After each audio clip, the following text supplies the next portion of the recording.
Selamat pagi Bapak Ibu teman sekalian. Kita akan memulai ibadah kita pada pagi hari ini. Mari kita ambil waktu untuk saat bersyukur.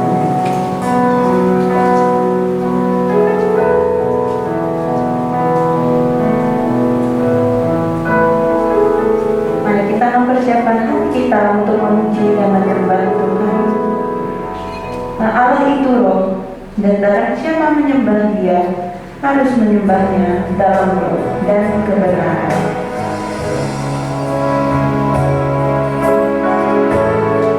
Bersama-sama kita naikkan pujian saat menyembah.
saat ini kami mengangkat hati kami untuk memuji dan menyembah. Kami bersyukur Tuhan atas berkat pemeliharaan yang boleh kami rasakan sampai hari ini. Dan saat ini Tuhan kami boleh datang untuk memuji dan menyembah-Mu. Tuhan, satu kami merendahkan hati kami untuk datang beribadah kepada-Mu. Tuhan, ampuni kami atas dosa-dosa kami, dan Engkau yang melayakkan dan menyucikan kami, sehingga puji-pujian yang boleh kami naikkan hari ini dapat menyenangkan dan berkenan di hati-Mu. Pimpin ibadah kami dari awal hingga akhirnya, biar segala kemuliaan hanya bagi nama Tuhan saja. Di dalam nama Tuhan Yesus Kristus, kami telah berdoa dan mengucap syukur. Amin. Bersama-sama dengan gereja segala abad dan tempat, kita mengikrarkan pengakuan iman kita, pengakuan iman rasuli. Aku percaya kepada Allah, Bapa yang Maha Kuasa, Hari langit dan bumi, dan kepada Yesus Kristus, Anaknya yang tunggal Tuhan kita, yang dikandung dari Roh Kudus, lahir dari anak darah Maria, yang menderita sengsara di bawah pemerintahan Pontius Pilatus, disalibkan, mati dan dikuburkan, turun ke dalam kerajaan maut. Pada hari yang ketiga, bangkit pula dari antara orang mati, naik ke surga, duduk di sebelah kanan Allah, Bapa yang Maha Kuasa, dan dari sana Dia akan datang untuk menghakimi orang yang hidup dan yang mati. Aku percaya kepada Roh Kudus, gereja yang kudus dan am, persekutuan Roh Kudus, pengampunan dosa, kebangkitan tubuh, dan hidup yang kekal. Amin. Jemaat dipersilakan dulu. Mazmur 96 ayat 11. Biarlah langit bersukacita dan bumi bersorak-sorak. Dengan bersukacita kita naikkan puja, langit dan bumi pujilah Tuhan.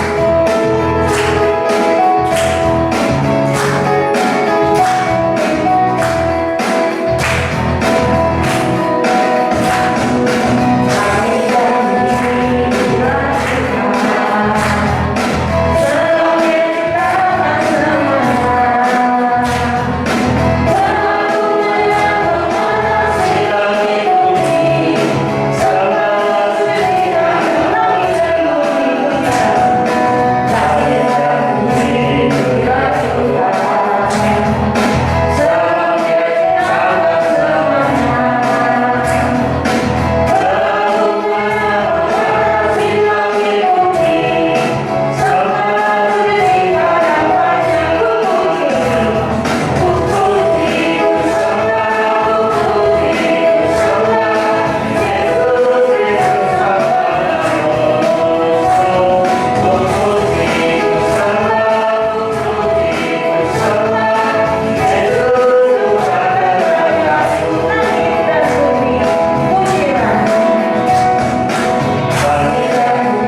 kita untuk memuji, untuk mendengarkan firman-Nya.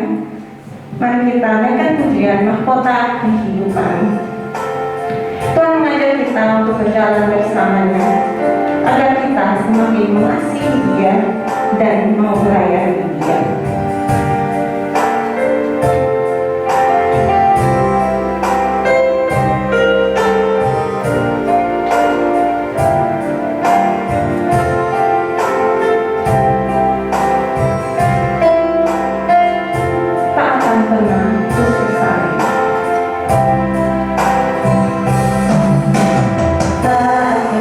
Pernah ku sesali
Tuhan, ini kami anak-anak Tuhan hari ini datang ke hadirat Tuhan.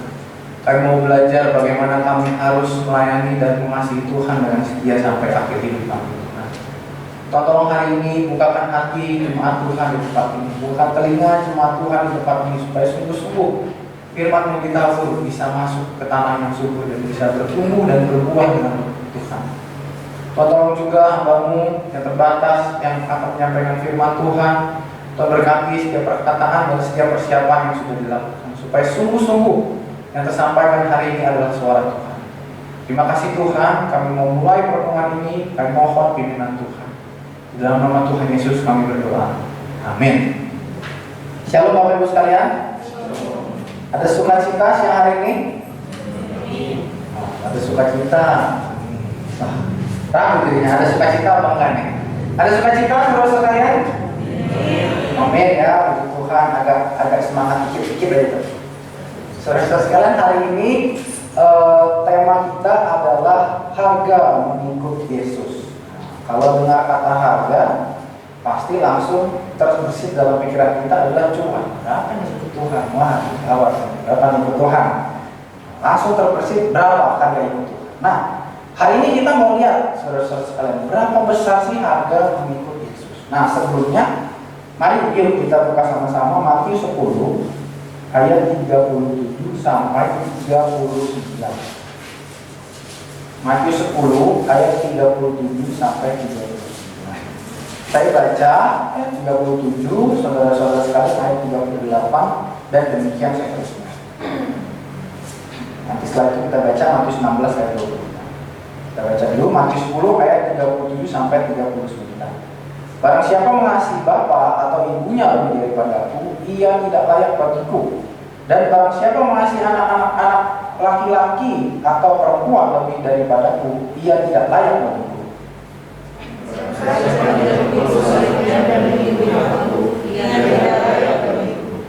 Barang siapa mempertahankan nyawanya, ia akan kehilangan nyawanya. Dan barang siapa kehilangan nyawanya karena aku, ia akan memperoleh.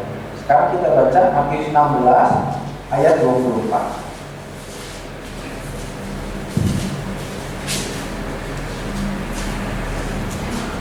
Matius 16 ayat 24, kita baca sama-sama ya. Semoga sekalian 3, 2, 1. Lalu Yesus berkata kepada murid-muridnya, setiap orang yang mau mengikut aku, ia harus menyangkal dirinya, mengikut salibnya, dan mengikut aku. Nah, saudara-saudara sekalian, izinkan saya memulai pertemuan kita pada hari ini dengan satu ilustrasi, tanpa mau menyinggung etnis atau ras tertentu ya, saudara sekalian, harus izin dulu sebelumnya, harus izin dulu.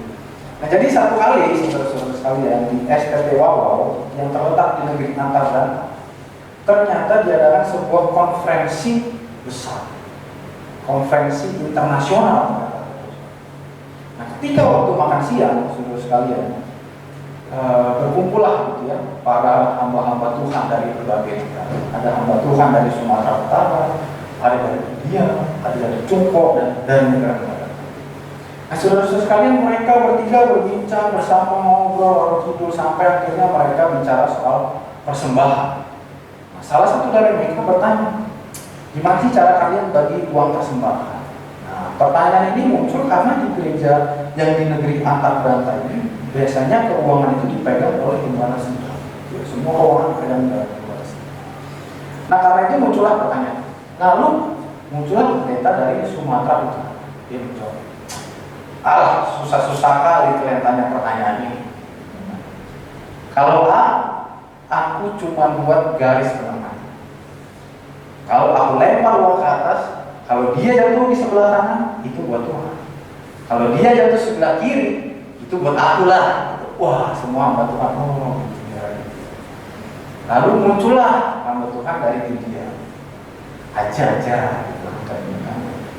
Kalau saya sih tidak beda jauh, aja. Saya buat lingkaran kasih aja.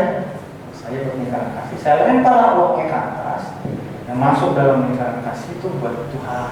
Dari luar buat saya, aja. Semua pendeta-pendeta, wah, sambil aja gitu juga. Lalu sampailah giliran hamba Tuhan dari Cungko ini jawab pertanyaan. Dia bilang, kayak orang semua susah-susah, lepot, nggak perlu lepot. usah bikin lingkaran-lingkaran, nggak usah bikin garis. Kalau pokoknya tinggal lempar uangnya ke atas, yang jatuh ke bawah pokoknya, yang tinggal di atas buat Tuhan lah, katanya gitu kan. Waduh, semua hamba Tuhan, wah, ya. Ya, tanpa menyinggung siapa, maksud menyinggung siapapun, saudara-saudara sekalian, atau rasa apapun. Ini hanya sebuah ilustrasi. Ilustrasi ini bisa membawa kita kepada pesan yang disampaikan oleh Yesus. Nah, saudara sekalian, seringkali kita itu menjadi seperti hamba-hamba Tuhan di negeri antara. Kita memisahkan antara yang buat Tuhan dan buat kita. Kita memisahkan yang buat Tuhan dan yang buat kita. Karena itu akhirnya muncullah pertanyaan, berapa harga yang harus aku bayar untuk mengikut Tuhan? Karena kita memisahkan yang buat Tuhan dan yang buat kita. Itu saudara-saudara sekalian.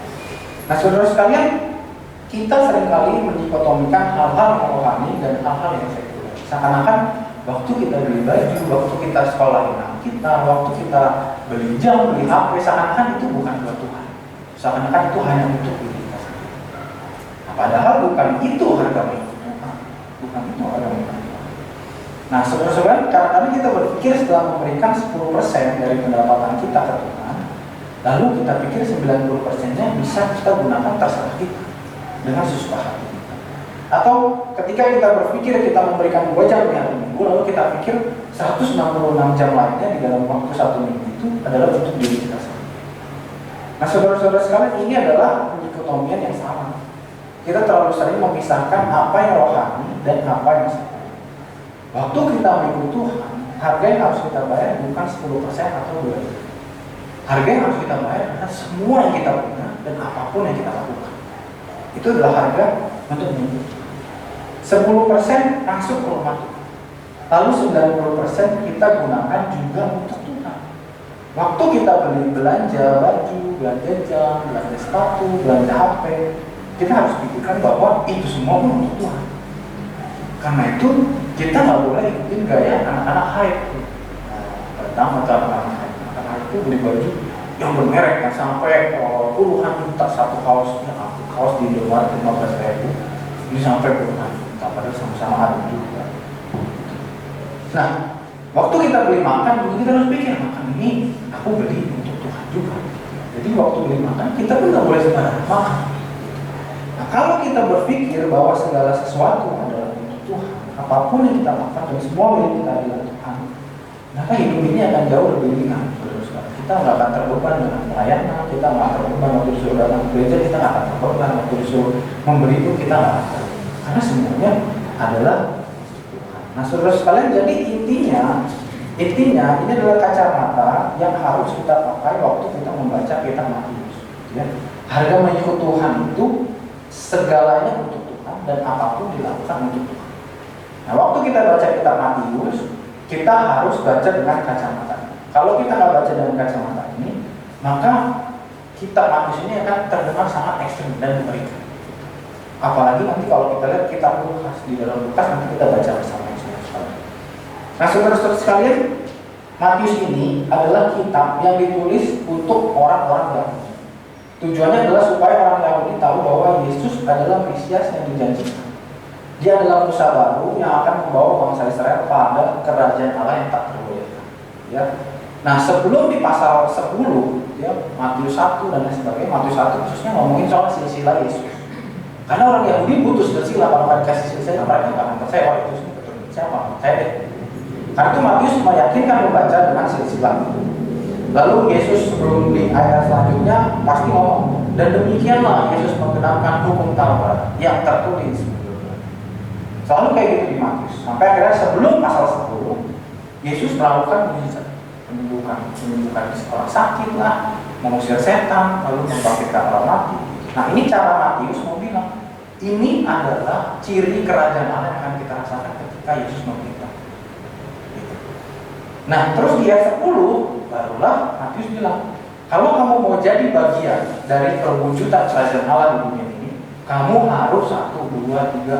Salah satunya adalah kamu harus mengasihi Tuhan lebih daripada orang tua. Kamu harus mengasihi Tuhan lebih daripada saudaramu dan lain-lain. Nah, jadi ini adalah bagian yang kita baca, bagian di mana waktu kita berpartisipasi di dalamnya, kita bisa mewujudkan kerajaan Allah, pemerintahan Allah.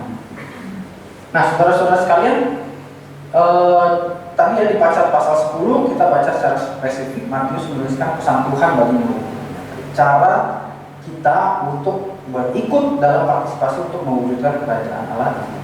Nah, salah satunya, Bapak Ibu sekalian, tadi yang kita baca adalah seakan-akan mengorbankan, Tuhan seakan-akan mau mengorbankan hubungan kita dengan keluarga kita.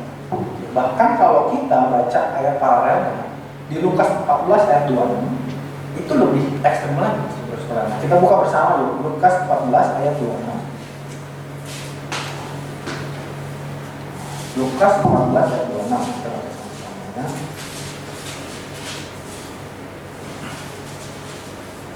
Kita baca sama-sama ya, saudara-saudara ya.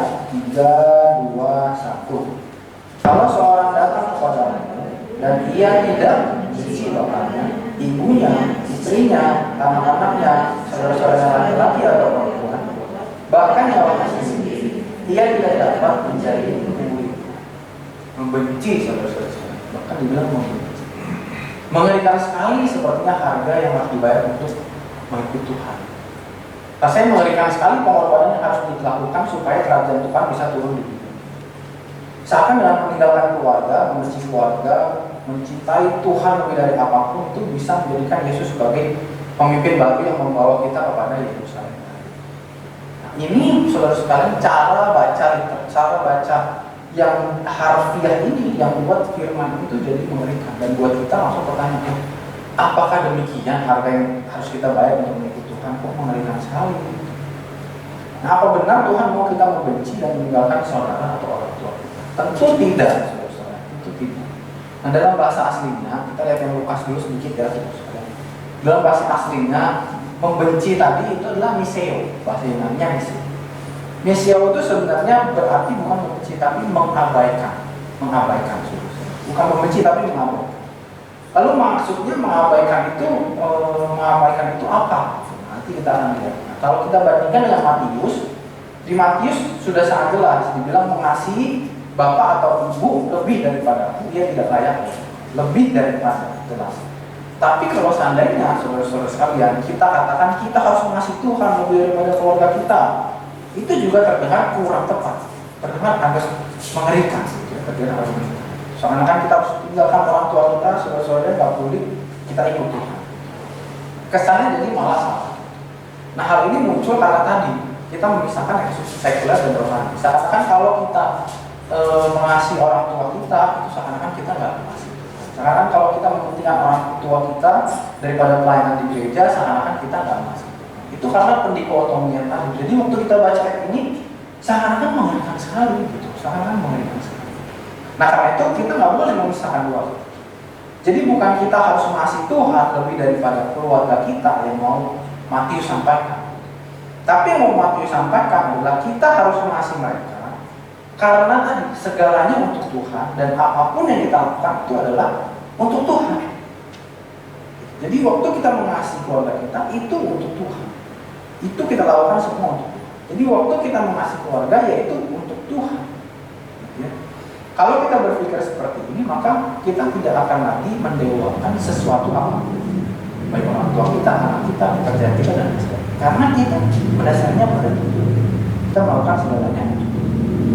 Lalu kita balik lagi ke Lukas sedikit tadi, saudara-saudara sekalian. Lalu maksudnya miseo mengabaikan tadi itu apa? Miseo membenci ya. Kalau dalam bahasa Indonesia yang lain membenci. Miseo mengabaikan tadi itu apa? Nah, saudara-saudara sekalian, saya punya seorang teman. Saya langsung ilustrasikan aja supaya langsung nanti. Nah, saya punya seorang teman. Dia ini dikenal sebagai orang yang sangat pelit sekali, sama orang pelit sekali. Entah sama pacarnya, entah sama teman-temannya, sama orang tuanya. Pokoknya dia selalu dibilang pelit deh. Nah, saya ngobrol lah sama dia. Kalau menurut saya dia nggak pelit. Gak ada yang salah dalam diri orang ini. Tapi orang-orang sekitarnya bilang dia pelit. Nah, saya tidak tahu kenapa. Saya pikir setelah bicara, akhirnya saya tahu kenapa orang-orang sekitarnya bilang dia pelit. Karena dia batasin uang jalan sama pacarnya sekian batasin. Uang untuk orang tuanya sekian batasin. Uang untuk senang-senangnya sekian batasin. Jadi semuanya dibatasin sama dia. Sampai orang-orang sekitar dia, banget sih gitu semuanya dibatas-batasin gitu. Nah, dia ternyata dia memikirkan untuk nabung, untuk berinvestasi, untuk keperluan-keperluan yang ada di depan. Dia berpikir bagaimana, dan menurut dia inilah yang Tuhan mau. Tuhan mau dia dan keluarganya memiliki kehidupan yang lebih baik di depan. Jadi gak apa-apa deh gue jepit kencang-kencang hari ini. Nah, dia tahu itu yang Tuhan mau untuk hidup dia. Dan itu kita pasti Tuhan mau dia punya kehidupan yang lebih baik di depan. Nah, dengan tidak mengabaikan apa yang orang tua, pacarnya katakan, itu adalah misi. Itu adalah misi. Jadi dia mengabaikan orang mau bilang dia apa, dia lakukan yang menurut dia Tuhan mau kerjakan dalam hidup dia. Orang mau bilang dia, kalau dia mau bilang apa, dia misi. Sama kayak seorang tua, orang tua ya, yang waktu anaknya mau main kompor, terus kita larang, anak mau main kompor, marah-marah sama kita, gebuk-gebuk kita apa, terus kita abaikan dia. Karena kita tahu itu bukan yang baik untuk dia. Itu mengabaikan itu adalah miseo. Kita mengabaikan itu miseo. Jadi membenci atau miseo itu mengabaikan itu bukan berarti kita harus meninggalkan dan membenci orang tua kita. Bukan itu. Bukan itu. Tapi miseo itu tadi berarti. Nah, jadi mengasihi Tuhan lebih daripada keluarga kita bukan berarti kita memberi semua harta kita ke gereja, meninggalkan orang tua kita, membenci keluarga kita, setiap hari ada di gereja, sibukkan diri dengan pelayanan-pelayanan sosial dan lain sebagainya, lalu melupakan keluarga kita dan kepentingan pemerintahan orang sekitar. Nah, harga mengikut Tuhan itu sebenarnya adalah melakukan apa yang benar di mata Tuhan dan apa yang baik untuk diri kita, keluarga, gereja, dan orang di sekitar kita, walaupun orang meresponnya dengan berbeda. Harga mengikut Tuhan itu memberi segalanya untuk Tuhan dan apapun dilakukan untuk Tuhan, seperti yang tadi di awal kita bahas. Ketika kita memisahkan ketika kita tidak memisahkan hal yang rohani dan hal yang sekuler, hidup ini terasa jauh lebih melegakan, jauh lebih melegakan. Kita tahu prioritas kita yang mana, apa yang harus kita lakukan, dan kita tahu apa yang Tuhan mau. Jadi, waktu kita tahu bahwa oh ternyata beli sepatu itu ada orang juga, ternyata menghabiskan waktu jalan-jalan dengan keluarga itu hal yang rohani juga, ternyata menyekolah dengan anak kita itu hal yang rohani juga. Itu jadi lebih melegakan. Waktu kita melakukan semuanya untuk Tuhan, semuanya adalah rohani. Itu saudara-saudara. Nah, saudara-saudara sekalian, ternyata juga ada bahayanya jika kita tidak membayar harga untuk mengikut Tuhan. Berbahaya baik untuk diri kita sendiri maupun untuk orang-orang yang ada di sekitar kita. Jika kita tidak melakukan semua hal untuk Tuhan, maka kita akan mengasihi diri sendiri atau orang lain lebih daripada kita mengasihi Tuhan. Dan ini sangat berbahaya sekali. Karena kita akan terombang-ambing. Mama maunya itu, papa maunya itu, anak maunya itu, istri maunya itu. Semua maunya beda-beda. Lalu kita coba untuk memenuhi apa yang orang-orang sekitar kita mau, dan akhirnya kita menolak. Dan gak ada satu orang pun yang bisa kita buat bahagia. Semua orang akan kecewa dan kita akhirnya kecewa. Waktu kita tidak meletakkan Tuhan di atas kita. Nah, saudara-saudara berbeda. Kalau kita meletakkan Tuhan di atas segalanya, kita hanya mendengar suara Tuhan. Tuhan pasti berikan kita hikmat untuk kita menentukan mana yang baik untuk papa, mama, istri, anak, ataupun suami. Nah, kita tidak akan kebingungan dan terombang-ambing karena suara Tuhan adalah satu-satunya suara yang kita dengar.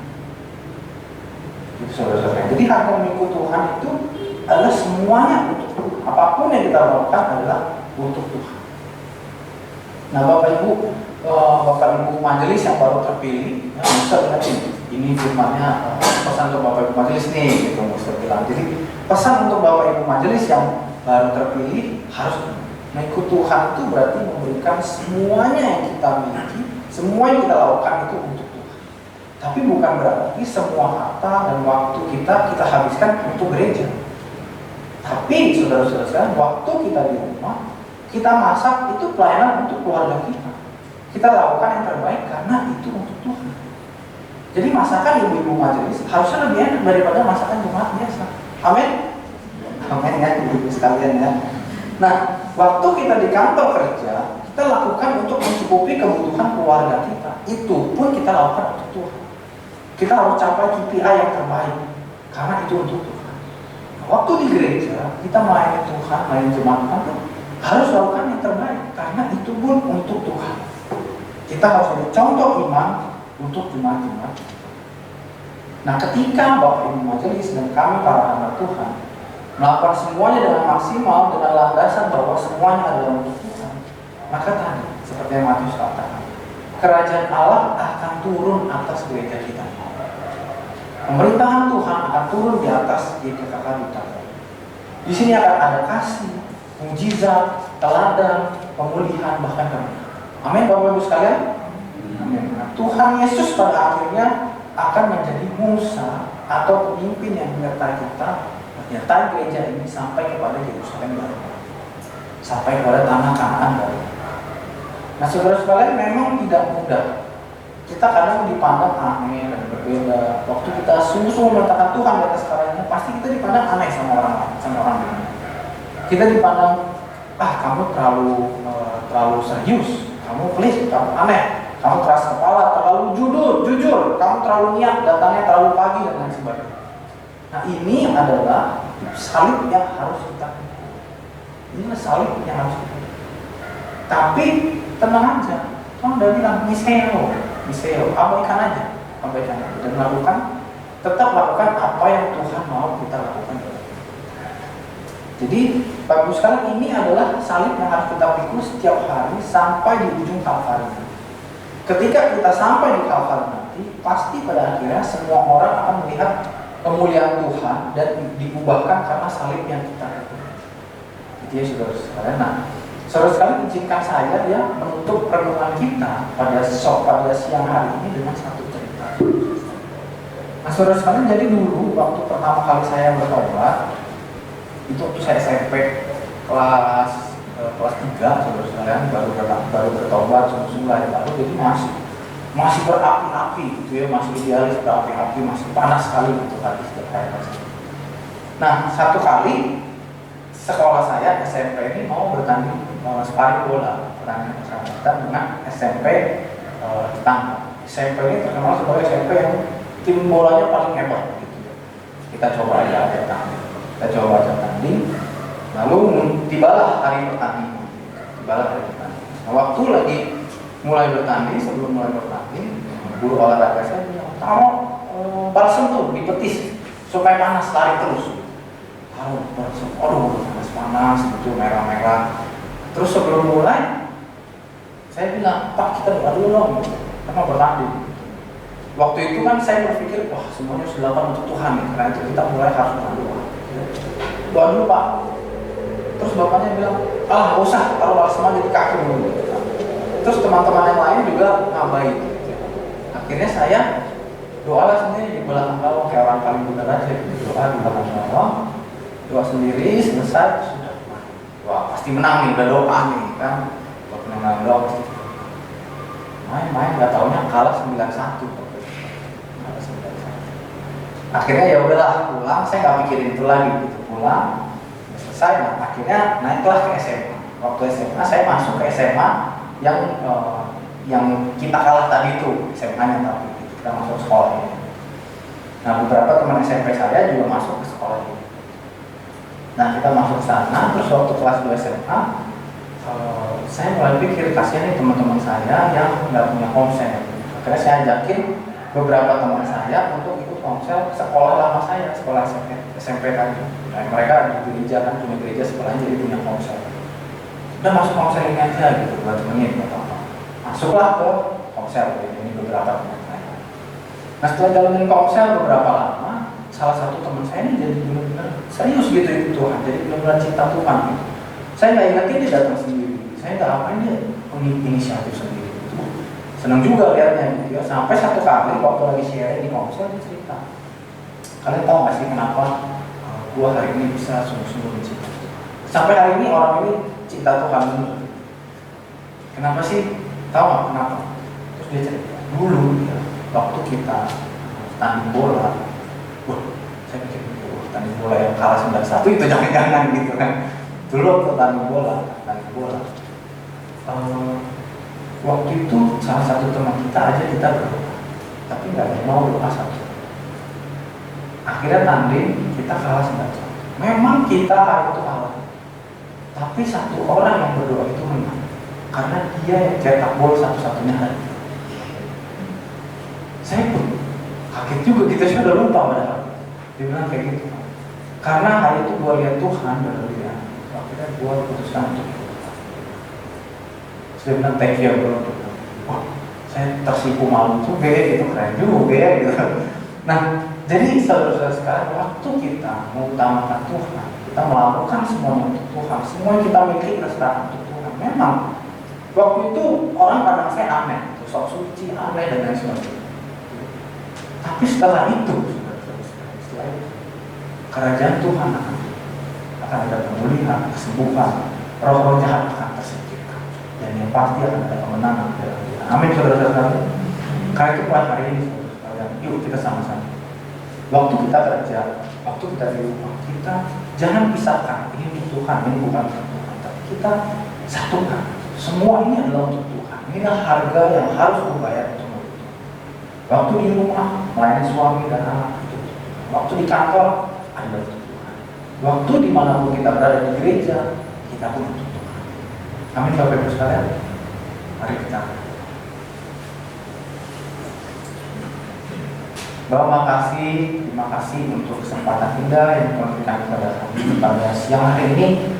Kami bisa merenungkan sedikit dari renungan firman Tuhan. Tuhan ajar kami Tuhan, supaya kami bisa mengutamakan Tuhan, supaya kami bisa membayar harga untuk mengikuti Tuhan, supaya kami bisa menyerahkan semua yang kami miliki, semua yang kami lakukan untuk kemuliaan nama Tuhan. Mampukan kami Tuhan untuk membawa kerajaan Tuhan di gereja ini, membawa kerajaan Tuhan di rumah kami, membawa kerajaan Tuhan di tempat kerja kami. Tuhan tolong jamah kami hari ini, tolong mampukan kami hari ini. Tuhan tolong hari ini supaya pemberitaan yang ditabur bisa sungguh-sungguh masuk ke dalam hati yang subur dan bisa bertumbuh dan berbuah-buah lebat, sehingga banyak orang bisa memetik dan menikmati buah yang kami hasilkan. Kami serahkan Tuhan pemberitaan firman Tuhan ke dalam tangan-Mu, di dalam nama Tuhan Yesus kami berdoa. Amin.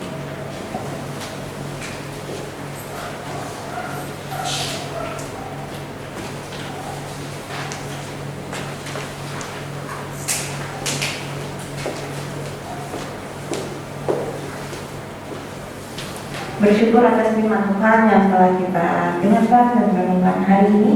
Tiba saatnya bagi kita untuk memberikan persembahan bagi Tuhan. Mari kita naikkan pujian. Ku persembahkan bagimu.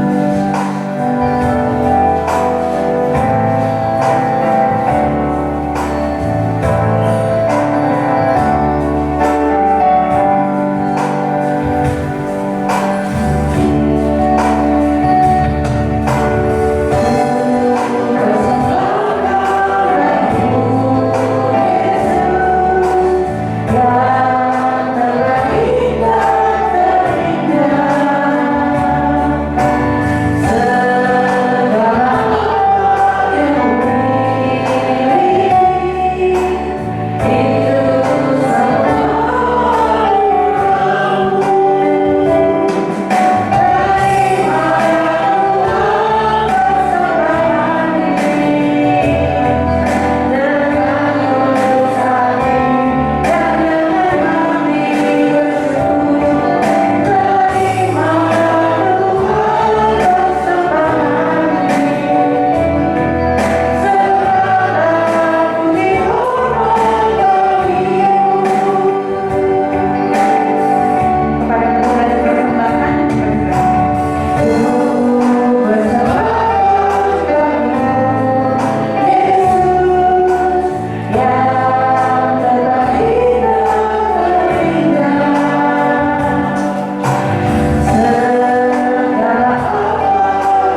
Mari saudara kita sama-sama menaikkan doa syafaat terlebih dahulu. Setelah itu kita menaikkan doa syukur dan persembahan.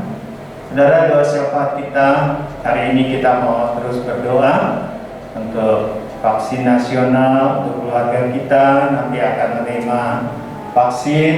Biarlah Tuhan memberkati sehingga vaksin yang kita akan terima boleh Tuhan berkati menjadi bermanfaat bagi kita. Yang kedua, kita mau berdoa minggu ini kita akan memperingati Jumat Agung dan Paskah. Ya, biar kita boleh mempersiapkan hati untuk kita boleh mengikuti ibadah Jumat Agung dan ibadah Paskah. Untuk pelayan Tuhan kita doakan juga. Mari kita berdoa bersama-sama. Bapa Surgawi, kami bersyukur, terima kasih Tuhan untuk berkat-Mu, firman Tuhan yang sudah kami boleh terima. Kami mau menaikkan doa syafaat kami Tuhan bagi bangsa negara kami yang sedang menjalani vaksin nasional di dalam masa pandemi COVID-19 yang belum berakhir Tuhan. Tuhan, kami mohon berkat-Mu sehingga vaksin nasional ini boleh bermanfaat bagi setiap yang menerima. Dan kami yang sudah menerima dan yang belum di tengah keluarga kami, di tengah jemaat-Mu ya Tuhan, kami serahkan ke dalam tangan-Mu.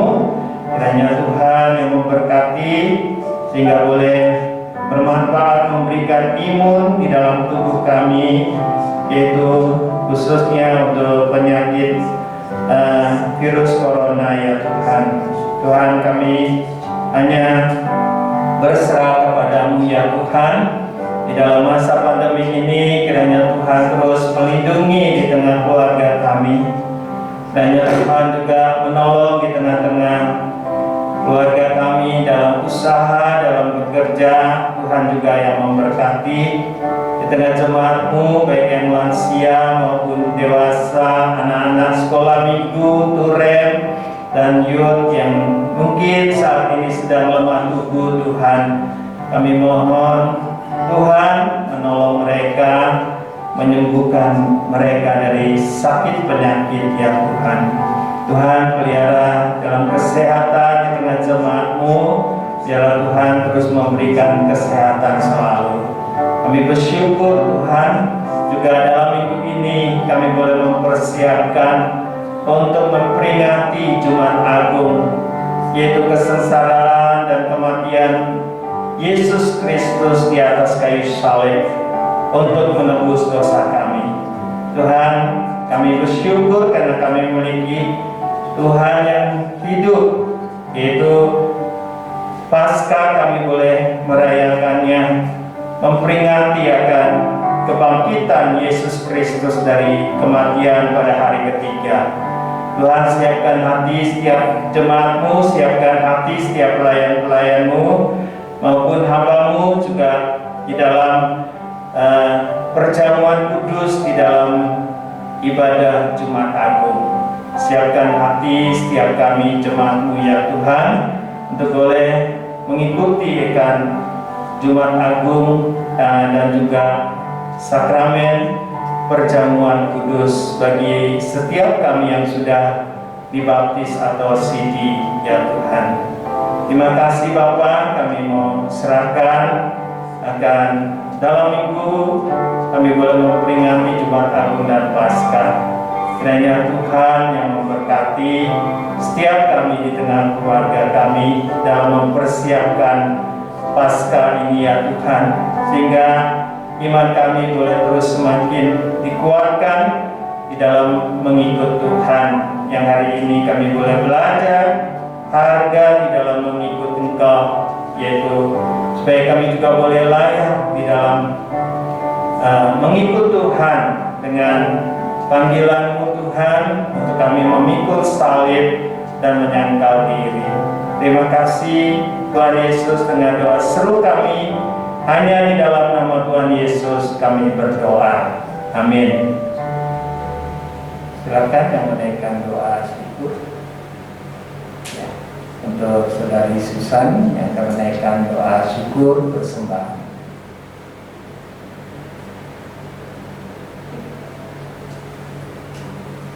Mari kita bersatu dalam doa. Bapa dalam surga, kami mengucap syukur Tuhan kalau pada pagi hari ini kami boleh menikmati hadirat-Mu di tempat ini, menikmati bersuka cita dalam memuji Tuhan dan membawa berkat melalui firman Tuhan. Baik kami yang mengikutinya dalam tatap muka ataupun online, biarlah ini bukan sebagai suatu rutinitas, tapi kami sadar kalau kami butuh Engkau dalam setiap kehidupan kami. Tuhan, kami bersyukur kalau sampai hari ini kami boleh menikmati hari ini dengan tubuh yang sehat, melihat Engkau memimpin studi anak kami, Engkau memberkati pekerjaan dan usaha kami, semua karena kebaikan dan pemeliharaan-Mu Tuhan. Tuhan, saat ini kami juga belajar memberi sedikit dari apa yang sudah Engkau percayakan bagi kami melalui persembahan ini. Kiranya Tuhan berkenan, biarlah Tuhan berikan hikmat juga kepada para pengurus dan majelis yang mengelolanya, sehingga persembahan ini dapat dipakai untuk memperluas pekerjaan-Mu di gereja kami. Terima kasih Tuhan, hanya dalam nama Tuhan Yesus kami berdoa dan bersyukur. Amin. Amin.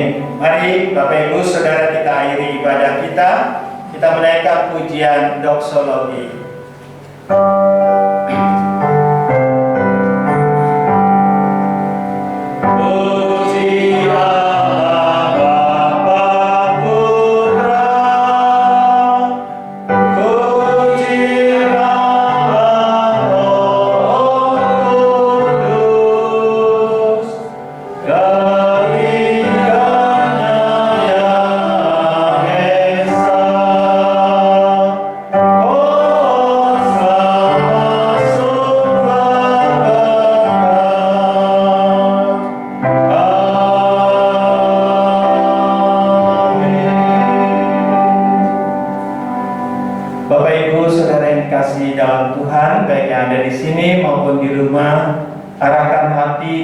Saudara kepada Tuhan dan terimalah berkat yang dari Tuhan.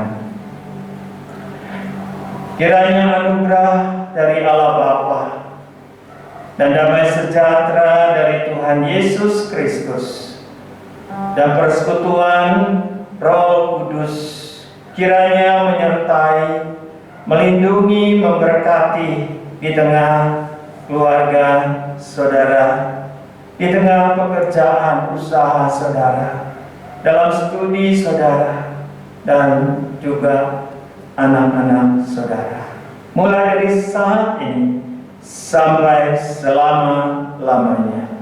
Amin.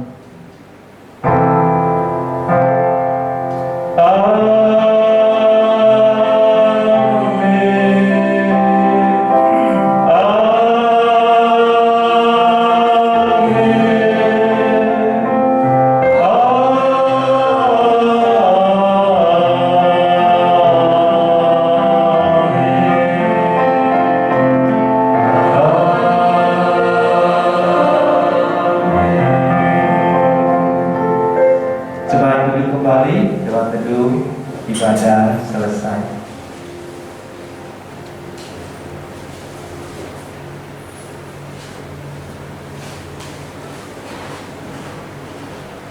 Saudara, ada pengumuman, beberapa pengumuman yang ingin saya sampaikan. Pada hari Jumat ini tanggal 2 April kita ada ibadah Jumat Agung jam 10 pagi, yaitu di mana kita akan adakan baik di tempat ini maupun juga di atas pakai live streaming ya. Demikian juga ibadah Paskah pada hari Minggunya jam 10 juga digabung di dalam kita ibadah Paskah. Nah, Bapak Ibu kiranya boleh mempersiapkan hati di dalam ibadah Jumat Agung. Ada sakramen perjamuan kudus bagi jemaat saudara yang sudah dibaptis atau di sini dapat mempersiapkan hati untuk mengikuti perjamuan kudus. Dan khususnya bagi anak muda ya, youth yang sudah dibaptis di ya,